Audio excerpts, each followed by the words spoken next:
Well, you may have a suspicion as to how I'm going to do this. I'm going to take a look at these centers. And I'm going to look at them as corners. And I'm going to do a bunch of corner swapping to get them in. Can I do that? Will it work? Well, let's see. What this means is I'm going to go ahead and see if there's any two corners that are already in. Do we have anything matched up? And we see that we don't. So I'm going to go ahead and just put one corner where it's supposed to be. And I'm going to try to maintain these as much as possible, because now I just have these in. So this orange, I need to shift a light blue one to here, and that's going to come from here. Let's go ahead and see if we can swap these two with an adjacent corner swap. And that's going to be 2R, U, 2R, UI, 2R, UI, and then it's this bottom one here, D, 2R, UI, 2R, U, 2R. Anyway, this has to come back over here. Okay, so this is all fine over here, and brilliant, it did it! I'm so excited, and none of these should have been changed. So now I'm going to continue to do the same thing. Now I have these two in. So this is in over here. So let's think about what's supposed to happen here now. Normally what I would do is I put this on the left side, and I do another corner swap. Is it going to make sense what's going to happen? Well, this orange is going to end up accepting a green. We like that, because here's an orange and a green, so we're good with that. So here's a prediction of what's going to happen with this corner swap. This green is going to match up with this orange, which is what we want. And these two are going to swap, so this red is going to come over here. So we're going to have a red next to an orange, which is what we want. This will come here, this will come here. We'll have a blue next to a red, which is what we want over here, blue next to a red. So basically what's going on is I'm using my knowledge of what these algorithms do completely, and making use of that fact and putting it in this perspective. It's not easy to skew your brain, but this is here. All you have to remember is that, remember how we had two corners in, we moved it to the left, and do a corner swap and everything just fit together. Well, I'm doing the same thing here. This goes to the left, and a corner swap will put all the edges here in the proper configuration. They may not be above the right center, but at least they'll be in the proper configuration. So let's see if this plan works. That'll be 2R, U, 2R, UI, 2R, UI, DI, 2R, UI, 2R, U, 2R, and anything could have happened. We'll move this back, and how did we do? Well, this is in. I see an orange next to a green, which matches with this center here. I see a red next to an orange, which matches this over here. So hallelujah, at least all of the edges here are correct in terms of being placed. Now all we have to do is we have to put the centers in. These two need to swap. These two over here. So this orange and green needs to come here, and this red and blue needs to come here. How am I going to do that? Well, honestly, at this moment, we don't care. Because the next step, once we've reduced the edges, and believe it or not, we have now reduced all the edges like we did with this, we're going to do a 3x3x2 solve. So I'm going to ignore the top here and start putting these guys in. So what I need is I need the blue one. As long as I know these edges are reduced appropriately, I'm just going to not worry about it for now. The blue is here, so I can't do that yet. How about the green? Do I have a green up here? Nope. Okay, the white is already in. How about the yellow? We got a yellow here, so I'm going to move the yellow corner in place. 1, 2, move this back, 1, 2. Now I got to pay close attention because every time I do a 2RU, 2RUI, 2R, I'm going to end up with parity, placement parity here. So I have to make sure I don't move that. This green is going to end up here, which is now going to take its place here at the proper time. So now I've got R's here, and I'm not even going to touch center movements at this point. 2R,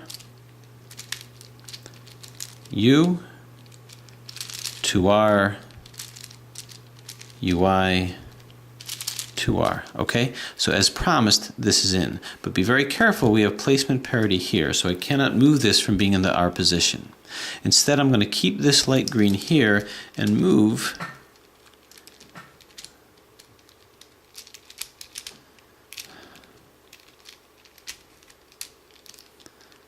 the proper light green area into position here. Okay, so when I put this back, I'm going to end up flipping this back. But I got to be very careful not to mess things up. This correlates with this correlates with this will come down here, this will flip, and everything will be fine. 2R, U, 2R,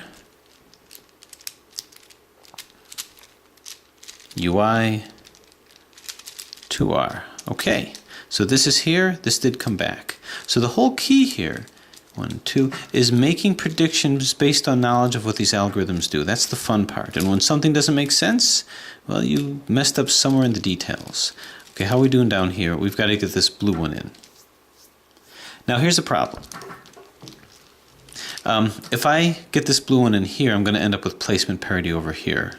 Be kind of confusing. So I'm going to put the parity in first. I'll put the parity in first by flipping these two, which is a useless flip, then put this in so that this will be fine. So 2R, U, 2R,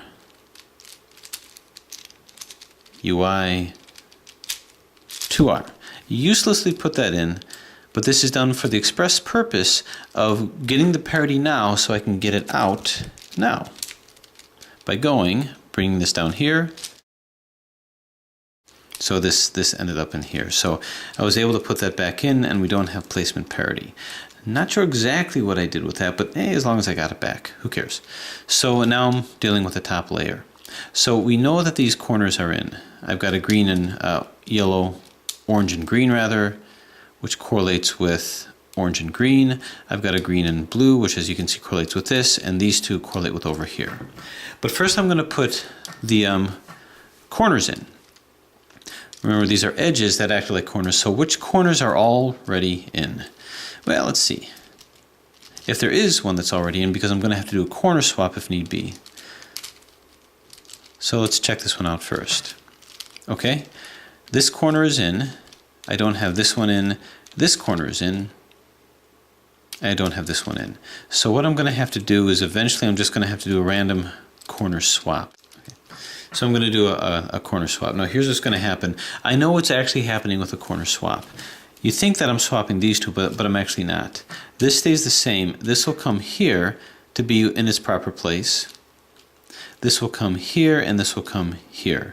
So I'm going to end up with two swapped. Remember, in order to solve these, I had to figure out exactly what's happening. So a corner swap, if I swap these two, it's actually not going to swap these two. This is going to actually stay the same. This red will come here where it's supposed to be. This will come here where it's going to be off, and this will come here where it's going to be off. So these two will have to swap. And then one more 3-cycle will make it happen. So let's go ahead and do that. 2R, U, 2R, UI, 2R, UI,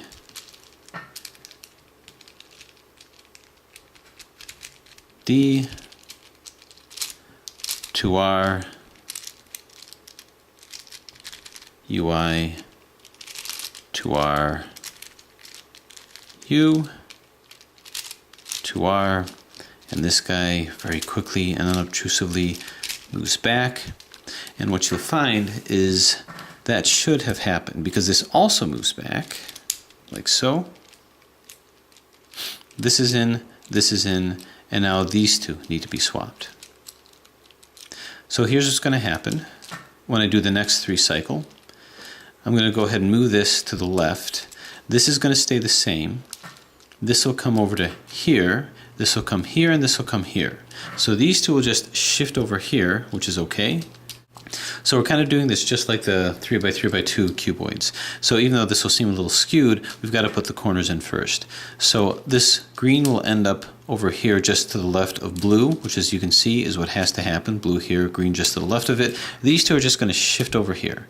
So they're going to maintain the proper orientation with, once the green is over here, it'll be just to the left of orange, which is going to end up over here. So let's just show you. 2R, U, 2R, UI, 2R,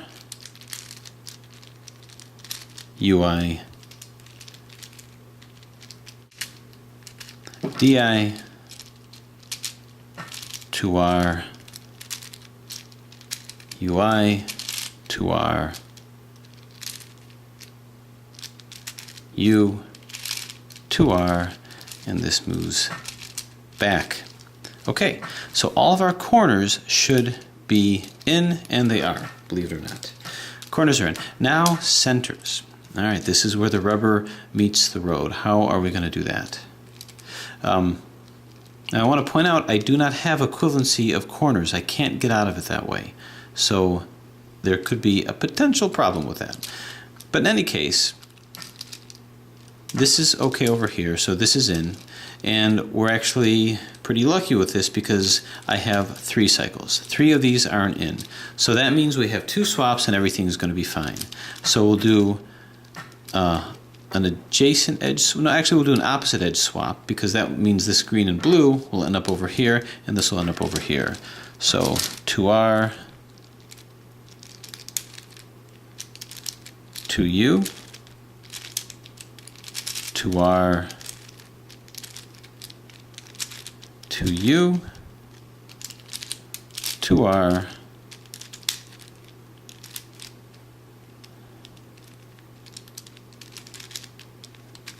2U. Okay, this is good, this is good. Now I am one adjacent middle swap to solving the crazy pill. Don't pay any attention to this, it's got placement parity. So this will come here and this will come here and everything should be fine. 2R,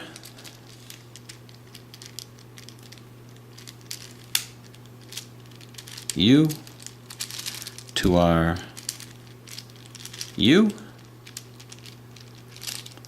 2R, 2U, 2R, 2U,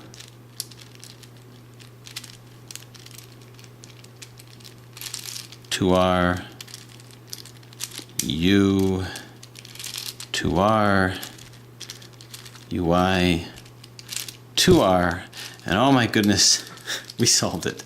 Okay, so that is the crazy pill.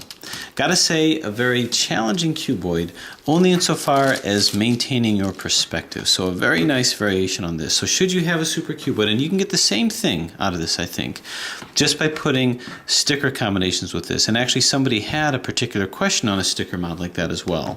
But I think that this was a fitting end to the Supercuboid series with a 4x4x6 Supercuboid, Dan Fast's Crazy Bad Cubers Crazypill. Very, very challenging, very fun puzzle to solve. Anyway, we'll move on to the next, but this will conclude the Supercuboid. I may come back to it from time to time should there be questions. So thanks for watching.